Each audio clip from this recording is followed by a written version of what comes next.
daawwattoota keenya kabajamoo fi jaallatamoo OMN Kaayirootti raawwatu isiniif qabna oduu har'aatii waliin an Faayiza Iliyaasi.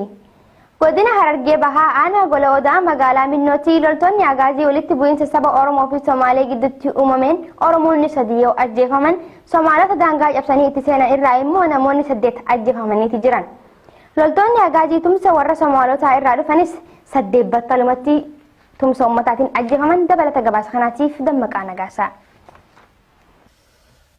Mootummaan Itoophiyaa murna Tigraayin durfamu wayita ammaa kana bulchiinsa koomaand poostiitiin ajaja loltoota agaazii fi hidhattoota Somaaleetiif kenneen daangaa Oromiyaa bahaarratti weerara bananii uummata nagaa ajjeesaa jiran.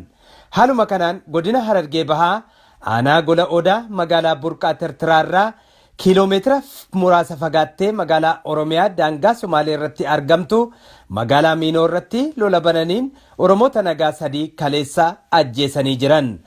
Oromoonni naannichaas lola isaan irratti loltoota agaazii fi hidhattoota Somaaleetiin irratti baname ofirraa qolachuuf mormii gaggeessaniin loltoota agaazii irraa 3 wayita ajjeesan hidhattoota Somaalee irraa immoo 8 ajjeesaniiru. Walumaa galatti hidhattoonni sirnichaa 11 battalumatti ajjeefamuu isaanii jiraataan naannichaa tokko kan ijaan argan akkasitti ragaa bahan. Kaleemmoo mootireessaa sun immoo humna makaraa'aa gaddeeti. Oromoo irratti magaalaa Miinoo bakka jedhamu gara ogaazii waldaan geessiti. Amma kanarratti reessaatti immoo gosa xiqqoo takka gosa immoo humna makaraa'aa gaddeeti. Oromoota weeraran. Oromoota weeraran nama 3 ajjeesanii garuu Oromoonni aanaa Gola Odaa akka jettutti walii dirmatteet nama 7. Namni 3 immoo kan makaraa'aa irraa dhufe. Haala saniin akkasitti lolli guyyaa lamaatti oolee jira. Lolli kaleessa eegalame kun ammallee akka itti fufetti jira kan nuun jedhe namni kun Oromoonni karaa Baalee Oromoota naannichaatiif birmataa jiranis jedha.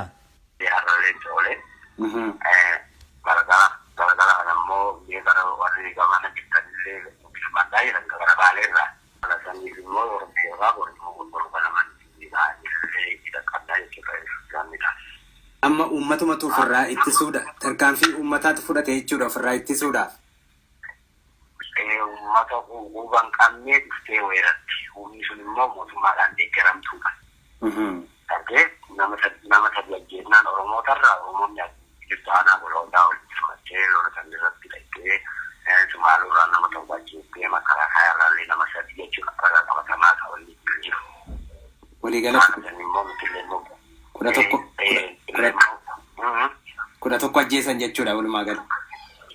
11 ajjeesan ammallee immoo itti fufee jiran Sababni ka'umsa lola kanaa maali jennee nama kanaaf gaaffii dhiyeessineefis. Sababni kanaa daangaan kun kennaa daangaa naannoo Somaaleetii Somaalee gosa reessaa jedhamtu. Gosa reessaa tun yeroo dheeraadha jechuudha kan uummata kanaa walwanni waraabachaa ammoo kalee immoo bifa addaatti jechuudha uummanni makaraa'aa reessaa dhufee alaabaa ol fiiksee dhaabe. Kan naannoo Somaaleetii jedhee.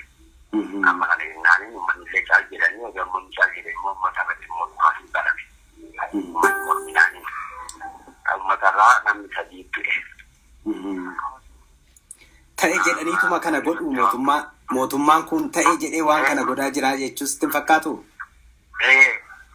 Yeroo dheeraadha kun immoo ta'e jedhee kan godhaa turellee beekamaadha. Maaliif jennaan gara ba'aa kana immoo kan jiru yeroo Normii biyya kana keessaa gartee fuullee gara illee deebisuudhaaf uummata alabeellee waliin godhuudhaaf haala kanatti kan fayyadamaa jiran. Walumaa gala uummattoota ollaa walitti buusuun umrii bittaasaa dheereffachuu hordofaa kan jiru mootummaan kun Somaalota hidhachiisee lafa Oromoo akka weeraran gochuun dhiiga akka wal dhangalaasan gochaa jira. Somaalonni mootummaa kanaan hidhachiifamanii loltoota agaaziitiin deeggaramanii lola banan kunis egeree saboota lachuu yaaduu qabani. Warri naannoo Somaalee imaammata dogongoraa hordofuun mootummaa abbaa irree Itoophiyaa uummata lafarraa fixaa jiruuf baabsanii lammii isaanii Oromoo waliin nagaan waliin jiraachaa turan wal ajjeesisuuf deemaa jiranis akka irraa of qusatan xiinxaltoonni siyaasaa yeroo adda addaa kan dhaammatan gabaasaa turuun keenya kan yaadatamudha. Godina addaa naannawaa Finfinneetti kan argamtu magaalaa Burraayyuu keessatti mootummaan manneen jireenyaa uummataa diigaa jiraachuun maddeen keenya OMN'tti himan. Magaaluma tana keessatti oliif gadi gurmaa'anii deemuun immoo akka yakkaatti ilaalamaa jiraachuun dubbatame. Dabalata gabaasa kanaatiif Usmaan Abdulatiif. Godina addaa magaalaa Burraayyuu iddoo kattaa jaamtutti guyyaa kaleessaa agaaziin mana namarratti diigaa akka jiruu fi hawaasa daran hacuucuudhaaf waraana magaalaa Finfinneetirraa ida'ate Burraayyuu akka girgireessaa jiran jiraataan magaalaa Burraayyuu tokko akkana jechuudhaan nutti himan. Egaa amma haalli Burraayyuu keessatti baay'ee nama gaddisiisa. Yeroo ammaa kanatti manni isaa diiguun ijaarsa seeraan alaa jedhamanii manni diiguun darbee immoo hidhaanis akkuma naannolee Oromoo haala keessatti jira. Sa'aatii 12 booddee jechuudha namoonni 3 fi 4 ta'anii deemanii argaman bicha hidhaan adeemsisumaan naannoo jiraachuu naannoo kattaa iddoo jedhamutti manneen jiraatu nama 126 dhiyaatu diiganii jiru. Kunis poolisii federaalaa akkasumas poolisii naannoo Finfinneedhaa waamuudhaan gara baasina tokko malee utuu daa'ima baattii isheen boossu Oromootaa isheen daa'ima baattii boossu daa'ima kana ilaalaa guyyaa tokko lama kee hundaa kennu malee mana jedhamu mana gara laafina tokko malee diigaa turan. Poolisii magaalaa Finfinnee waamanii waan qabatamaadha. Iddoo kun waan argira. Kanaafuu yoo yaaduu tokko godheen ture garuu namoonni achitti argaman waraaboo hin taane ijaan achitti argamuudhaan namni kamiyyuu argamuudhaan kan eebbifatan. Halkanii fi guyyaa carraaqqatee dafka facaasaa mana abbaan jaarrate laaftumatti manni kee seera hin qabu jechuudhaan diiganii maatiiwwan hedduu magaalaa Burraayyuu keessatti onsanii alatti baasaa akka jiran maddeen keenya gabaasan. Haaluma kanaan wal qabatee magaalaa Burraayyuu keessa gurmaawanii 2 fi 3 tahanii warreen karaa yaa'an poolisiidhaan butamanii mana hidhaatti akka darbatamanii fi jireenyi magaalaa Burraayyuu hammaachaa akka dhufe namni nuti dubbifne kuni ifa godhan. Burraayyuu irraa Maariyaamii tokkotti immoo darbanii turan narra biyyaa irraa kana keessa kan isaan diigaa turan kattaa naannoo magariisa iddoo jedhamu diigaa turan biyya irraa immoo gara Maariyaamiitti darbanii jiru.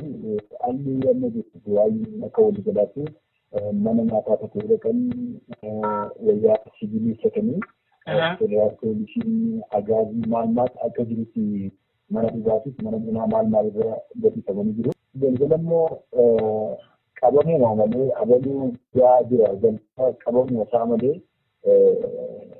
wanti sana godhuuf malee mana hidhaatti kaafamanii manni isa gaafachuudhaaf mataatti haala nama gaddisiisuu irreeffamee mana itti darbama.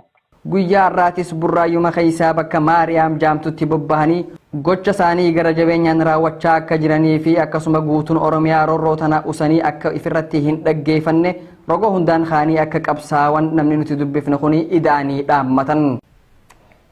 Ijoolleen Oromoo 15 Liibiyaa keessatti dallaaltota namaa harka akka bu'anii fi tokkoon isaanii $5,500 gaafatamuun isaanii dubbatame.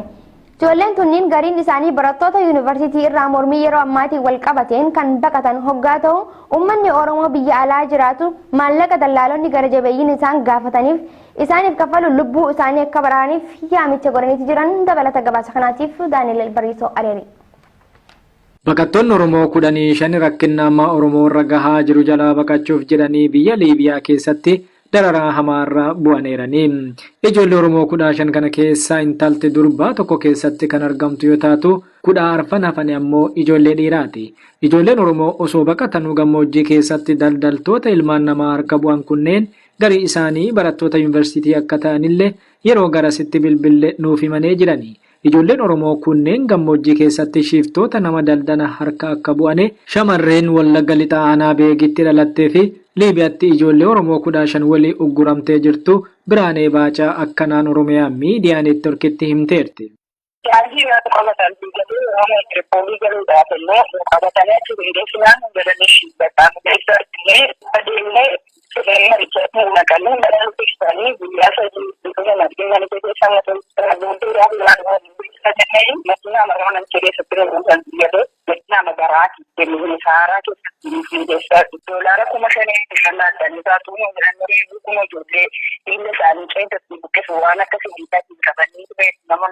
Yeroo ammaa kanatti dargaggoonni Oromoo kunneen baadiyyaa gammoojjii Liibiyaa keessatti akka ugguramanii jiranuu fi iddoo Safaa jedhamtu akka jiran oduu dhaga'uu isaaniillee Biraaneen Baacaa dubbatteerti.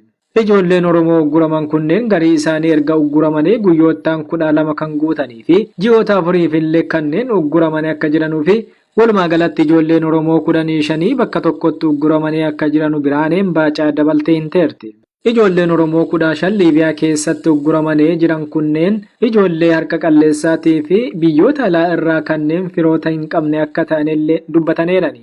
Isaan biraa ijoolleen Oromoo biyyoota alaatii fira qaban lamaanii firri isaanii maallaqa isaaniif kanfalanii akka isaan biraa bahanillee dargaggoon Oromoo Liibiyaatti ugguramee jiru kan godina Baalee Aanaa Gaasaratti dhalate Ahmed Abdallaa Haasen himeera.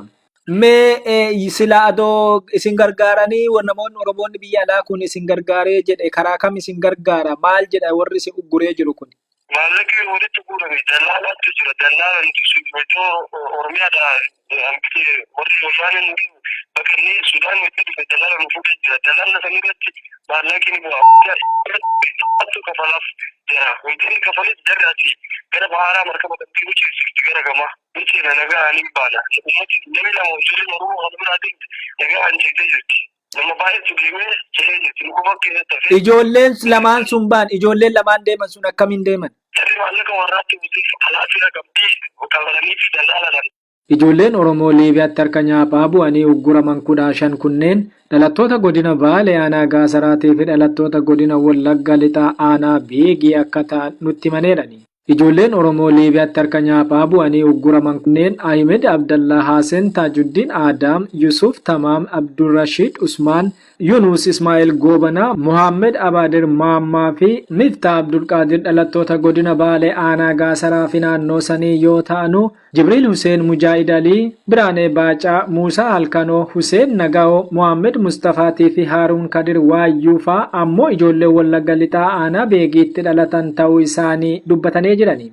Bakka ijoolleen Oromoo kunneen itti ugguramanii jiranutti namoota qabamanii jiran keessaa Eertiraanonni akka keessatti argamanii fi irra jireessi isaanii garuu firoottaan isaanii biyyoota alaa irraa maallaqni kanfalamee fi hedduminaan akka bahaa jiranu ijoolleen Oromoo kunneen dubbatanii jirani. Dararaa ilma namaa irratti hin raawwatamnetti nurratti raawwatamaa jira waan ta'eef ilmaan Oromoo nuu birmadhaa jechuun durbee Biraanee Baacaa bohaadhaa matteerti.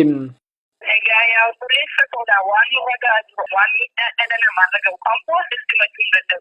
Kan warra dhiiraas itti himuu hin danda'u. Galgalaaf ganamullee nurra dhaabanii amma laata badheessi yaabessisaa irra haatanii nu ilaalaa jiru. Turkiitiin wallaamuu yoo dhaga'an isheen nurra dhaabbata argite bishaan galgalaa akka nama mukkina bishaan jiidha keessa teessu waasina kan bishaan jiidha keessa miti. Bakka rakkiinti rakkina humnaa waliin kana jedhee ani waan itti himuu danda'u qabu. Yoo sii danda'an yaa obboleessa Oromoon gara dhaabessa Oromoo gara gartatti dhiyaatee jirtan humboollee keessa jirra bakka gargaarsa itti himuu danda'u kana rakkanne jechuun ta'u yoo hundee waaqayyoo keessaa nu baase lammiin keenyatti ta'uu keessaa nu baase kana nu waliin kana nurra keessa jechuun ta'u bakka amma nyaata nyaannee erga qabeessaa nyaata nyaannee jechuun maal erga sa'aatii 12 magaruun kan ittiin ta'u bakka bakka hin ta'uudha oduu kalbi jechuun danda'u bakka ati siyaasee waan ta'eef lammiin keenya nu barbaadu miidiyaan kun kan keenya waan ta'eef Oromoon qaba kana keessaa nu baasuu dadhabu waan ta'eef kallattii maddii nu baasan waan nu godhe bakka argii barbaadee nu argattee waaqayyoon gaditti siin abdannaa inni bilbiluu reefuun bagatee waan bira geessatee bakka rakkoon immoo dhiibbaa kana si jechuu hin danda'u bakka Ahmed Abdallaa Haasan illee gama isaatiin dhaamsa dabarfateen akka jedhetti dallaalonni isaan uggurani nama tokkotti doolaara 5,500 waan isaan gaafatanii fi akkasuma maatii fi fira maallaqa kana isaaniif kanfalan waan hin qabnee fi Oromoon addunyaa irra jiraatan akka isaaniif birmataniif dhaamsa gamasaa dabarfateera. Baqattoonni Oromoo biyya Suudaan magaalaa Kaartum jiraatan poolisota biyyattiitiin hidhaa saamichaa fi doorsifni hamaan nurratti raawwatamaa jira jechuun baqataan Oromoo tokko OMN himeeti jira. Dabalata gabaasa kanaatiif Usmaan Baayyoo. Akka baqataan Oromoo nuti magaalaa Kaartum irraa bilbilaan dubbifne jedhutti poolisoonni mana jireenyaa nuti keessa jiraannu cabsanii seenuudhaan gaafii tokko malee baqattoota Oromoo biyya san keessa jiraachaa turan mana hidhaa geessuudhaan maallaqa biyya sanii qarshii 5,000 haga 6,000tti kafalchiisaatiin jiru jedha baqataan kun. Haalli jiru baay'ee rakkisaadhaan adeemanii mana yoo seenan agartee nama filatanii nama tumanii wanti itti gaafachiisan agartee bakka hidhaa yoo itti geessan gaafii isaan nama gaafatan gootaan itti hidhan bakka namatti ba'ati bakka oofi bakka marwaan hin jirre waan ati agartee hoggatti arganne yeroo itti gaafatanii beekaa. Ati hin jira mootummaan Itoophiyaa biyya kana dhufee jira uummata biyya qabiinsi yaa'eddi jedhee dabarsee jira. Isaan ammootuu qabanii dabarsaa hin jiran qabanii asitti rakkisaa jiran. Mallaqa itti gaafatan biyya itti galchan kuma agalli haajaa wani isaan itti gaafatan kuma 6 kuma 7 kana eessaa fuutee kabaltaa wani isaan nama gaafatan kana. Akka baqataan kun dubbatetti mootummaa wayyaanis dhimma kana harkaa keessaa qaba. Akkanumatti illee tikni isaanii magaalaa kana keessa akka garaa isaaniitti socho'aati baqattoota Oromoo doorsaatiin jiru jedha. Biyya kana agartee seekuriitii bikkillee keessa seenee beekee ganda keessa olii gad deemanii telefoona namarraa fuudhanii telefoonii kenninaa waan adda addaa kana nama gaafatanii. Kana kanatti jira agartee qabaan mootuu. Maallaqni mana nama gaafatan kun maalidha? Wabiidhaaf moo maaliif isin gaafatan? Erga maallaqa san warri hidhamanii jedhan maallaqa san kafalanii mana hidhaatii gadi dhiifamanoo nagaan magaalaa Kaartum san keessa jiraachuuf waraqaa kennamuuftu jira moo achi booda akkam biyyatti deebisa moo maal godhan baqattoota qaban? Hin jiru waraqaan kennamu wayiituu hin jiru. Ga'een ati ittiin 5,000 kafaltee ittiin baatu yookiin gahee 6,000 kafaltee ittiin baatu jedhamuu katii kennamu hin jiru. Achi baatullee carramatee gaafa rabbi sirra buute qabamu dandeessu kafaluu dadhabdeetti hidhamu. Godina Shawaa Lixaa aanaa Dandii magaalaa Gincitti dabballoonni OPDO barsiisotaa fi dursitoota manneen barumsaa walitti qabanii dorsisaa jiraachuun gabaafame. Fincilli barattoota kaasaniif kan itti gaafatamu isin jechuudhaan dorsisaa jiran. Kana malees boondii hidhaa laga Abbayyaa dirqamaan bitachuu qabdan jechuudhaan ajaja qondaaltonni kunniin barsiisota kanaaf dabarsaniin barsiisonni walgahii dhiitanii akka bahan dubbatame. Dabalata gabaasa kanaatiif Dammaqaa Nagaasaa. Godina Shawaa Lixaa aanaa Dandiitti kan argamtu magaalaan Gincii magaalaa seena qabeettiidha. Sadaasa 12 bara 2015 mormii uummataa achitti eegalee guutummaa Oromiyaa keessatti waggaa tokko guutuuf odoo walirraan cinne kan gaggeeffamaa bahe seenaa keessatti yoomillee kan dagatamtu miti. Magaalaan Gincii har'as taanaan mormiin irraa hin dhaabbanne. Guyyaa dheengaddaa barattoonni mana barumsaa sadarkaa lammaffaa Gincii mormii eegalaniin battalumatti gara mana barumsaa sadarkaa tokkoffaatti cehuun gaaffii isaanii itti fufanii jirani. Mormii barattoonni kun kaasaniin kan aaranii dabballoonni OPDO naannicha bulchan barsiisotaa fi daayirektaroota manneetii barumsaa walitti qabuun guyyaa kaleessaa doorsisaa oolanii jedha odeeffannoon magaalaa Gincii irraa nu dhaqqabe. Yaadannoo isaaniitti godhatanii deebi'anii kanaan booddee immoo mana barumsaa keessatti gaafa kamisaa jedhanii barattoonni itti dallaa keessa mana naanna'anii kanarraa gaaduraan sochuma taa'u dallaa keessa itti seenanii barattoota.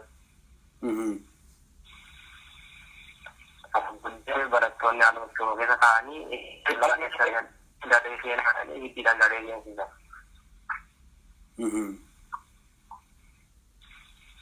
Borumtaas ammoo jilbeen baay'ee inni isaa ture.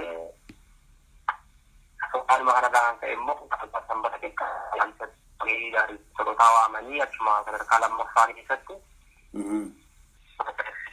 wanti tokko kan uumamu ta'eef isaanii mana barumsaa sadarkaa kudha geessisaanii harkaanfiin jalqabaa daanitteeraa fi barsiisaa ilaalchan taane qabu barataa haalli qabu sa'aatiluu qabdatti isaan biltan taanaan isinumarratti harkaanfii fudhannaa.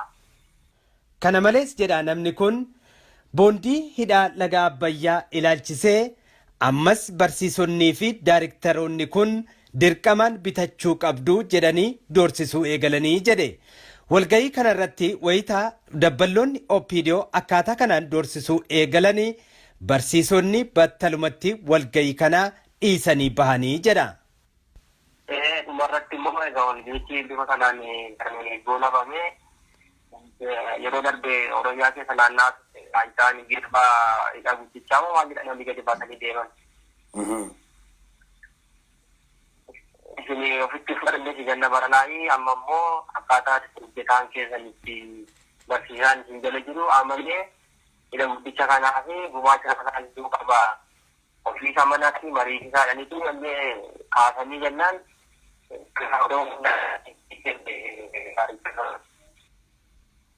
Isanii yaadamtu isaan hin dhageenye mariisisaas torbe tokko keessatti ni beeksisaa amma muranii maalidha jechuun isaan kaasanii jennaan nama dhiisanii qaqqaasa. Walumaa galaa gochaan jiraattota magaalaa Gincii fi naannawaa ishee irratti raawwatamaa jiru hedduu nama gaddisiisaa kan nuun jedhe namni kun. Mootummaan kun sodaa jiraattota magaalaa Gincii fi naannawaa ishee irraa qabuun guyyaa dheengaddaas akkasuma konkolaachiftoota fi abbootii qabeenyaa konkolaataa baajaajii walitti qabuudhaan doorsisaa akka oolan namni kun kan nuuf himan. Naannoo shanitti tan argamtu magaalaa Jijjigaa keessatti Oromoota kuduraa gurguruun walgahii baasanii hojii isaanii akka dhaban itti murteessuu isaanii jiraataan magaalaa Jijjigaa tokko OMN'tti hime. Rakkoon gama bulchiinsa magaalaatii fi liyyuu poolisiin Oromoota magaalaatti irra gahaa jiru hammaachaa dhufuun beekame. Dabalata gabaasa kanaatiif Usmaan Abdulatiif. Magaalaa Jijjigaa keessatti guyyaa kalee liyyuu poolisiin Oromoota kuduraa gurguratan walitti guuranii walgahiidhaaf walitti qabanii as booda magaalaan tun teenya waan taateef hojii hojjechaa jirtan akka dhaabdan jechuun akeekkachiisa dabarsan.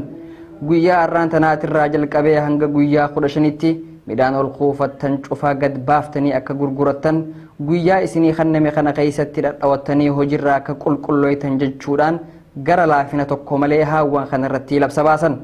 Guyyaa har'aa naannoo Jijjigaatti uummata Oromoo keessaa kuduraa gurguranii jiranitti. Ayyee.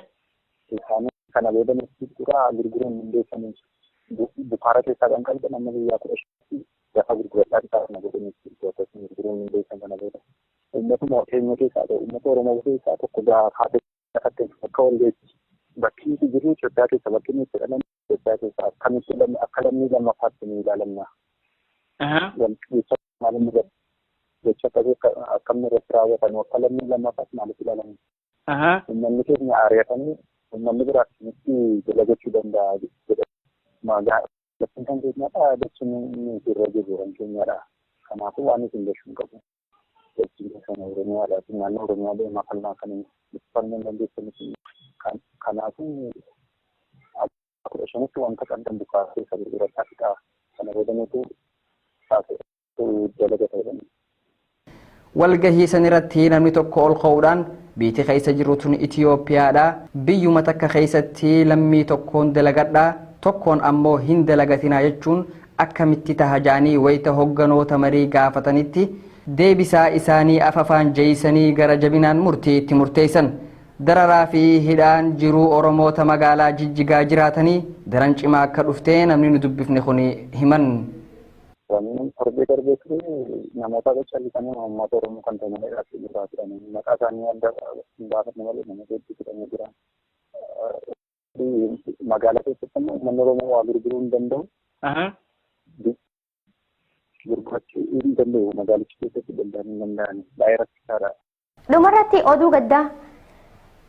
Qindeessaan muuziqaa Oromoo beekamaan aartist Roobaa Dhaabaa yookaan Mulgeetaa Dhaabaa addunyaa kanarraa boqotaniiti jiran. Aartistiin kun guddina aartii Oromoo keessatti shoora guddaa nama qabaachaa turedha jedhame. Dabalata gabaasa kanaatiif Dammaqaa Nagaasaa. Dhaloonni isaa godina addaa Oromiyaa Walloo kan ta'ee fi guddinni isaa Oromiyaa bahaa kan ta'e artist Roobaa Dhaabaa yookaan Mulugeetaa Abaate muuziqaa Oromoo 200 olii fi muuziqaa sabaa fi sablammootaa 300 ol kan hojjete ogeessa qindeessaa muuziqaa beekamaati. Wallistoota Oromoo beekamoo waliin sirboota aadaa fi warraaqsaa hedduu nama uummata Oromoodhaaf gumaachedha. Wallistoota Oromoo beekamoo kanneen akka Kadir Sayid, Ilfinesh Qannoo, Adamaaruun, Halloo Daawwee, Muktaar Usmaan, Umar Sulemaan, Daawit Mokonnin, Haayiluu Kitaabaa, Hirphaa Gaanfuree fi wallistoota Oromoo hedduuf ogeessa muuziqaa qindeessaa turedha. Artist Roobaa Dhaabaa yookaan Mulugeetaa Abaate dhibeedhaan qabamee erga wal'aanamaa ture booda kaleessa addunyaa kanarraa du'aan boqotee sirni awwaalchasaa magaalaa Finfinneetti raawwatameera. Addee Laayilaa Mohaammed haadha manaa artist Roobaa Dhaabaa jiruu dhaabbatanii ijoollee 6 kan waliin horan yommuu ta'u haala artist Roobaa Dhaabaa akka naannuuf ibsan.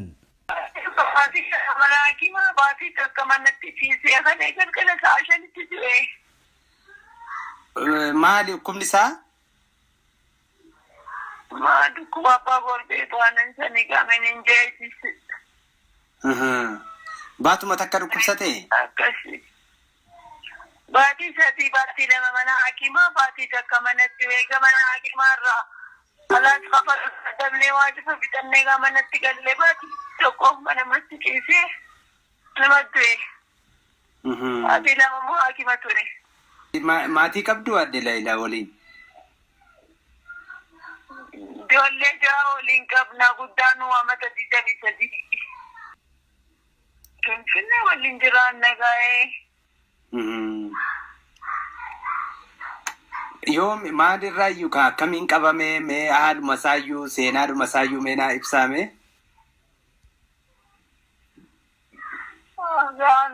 Kani guyyaanuma dalagan boqotu beekee manannaan ijoolleen laan dalagaa isaa jaalataa. Dalagauma dalagaa boqonnaan qabnes badalaguu baata kubsateetuma manatti ciise. Oolchuma mana yaalaa adda deemnuuti nu harka daddabnaani mana yaalaa guddaa geessine achitti gaafa achi geessine achirraa hawwate. Hakimaa Abrahaama Afrikaa maali Kooriyaa hospitaali sanatti geessine achirraas maallaqni isaa baay'ee mi'aadha.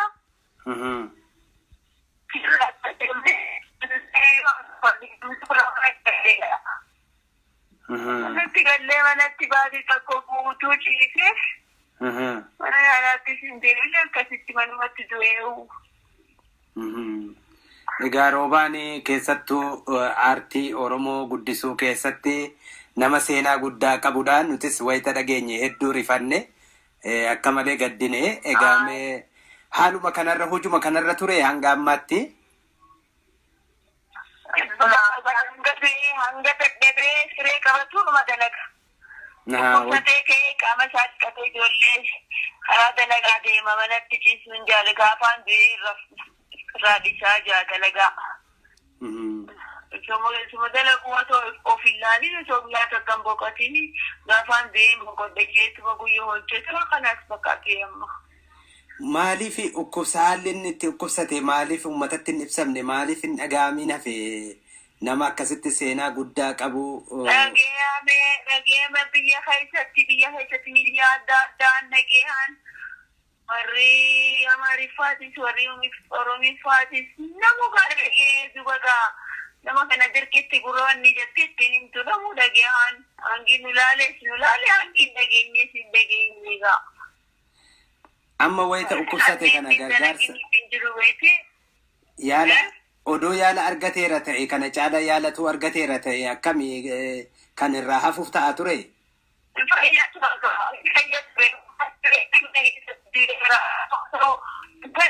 Ambulaansiidhaanii manatti galee bar. Namni fayyee miilaan mana galaani. Inni ambulaansiidhaan mana galee. Inni osoo sireerraa ol hin ka'in osoo mataa ol hin qabin osoo miilaan hin deemin ambulaansiidhaan mana hakimaa seeni ambulaansiidhaan karaa manaa deebi'ee galaa ligaa kana. Maaliif? Humna qabaatee achitti tajaajilee fayyee gala. Madirmatan hangi lagi warri inni dalageeti hangi lageeti madirmata hanga hanis gadir kidan itinim tuga kam godan inni lagi mana tayar kam godan hangi lagi hangi garan isani lafit lafatera dan gargaran hangi garati jabate safe ga kam gonare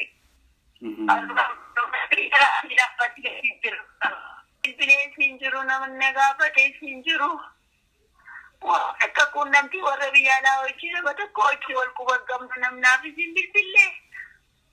Waa takka dhaamsallee ittiin dhaamne waa takka warruma biyya keessaa malee warri biyyaalaa takka. Addee Leeyilaa Mahammad haadha warraa artist Roobaa Dhaabaa abbaan manaa isaanii odoo wal'aansa gahaa argataniiru ta'ee ni fayyu ture kan jedhan qabu. Odoo dhibamuu waan kaffallu waan dhabneef ambulaansiidhaan gara manaatti deebisuuf dirqamnes jedhan. Artistiin qabeenya uummataa kun akka qooda isaatti lammiiwwan biyyattiirraa deeggarsa isa barbaachisu hin argannes jedhan. Nutis artistii akkanaa kun qabeenya uummataa waan ta'eef yaadatamuu qaba ture jenna. Hundaafuu haadha warraa isaatii fi ijoollee isaatiif jajjabina hawwina. Egaan daawwattoota keenya kabajamoo fi jaallatamoo OMN Kaayiroo irraa oduun isiniif qabnu kanuma fakkaata. Qophiilee OMN kanneen lafa waliin turtii gaarii.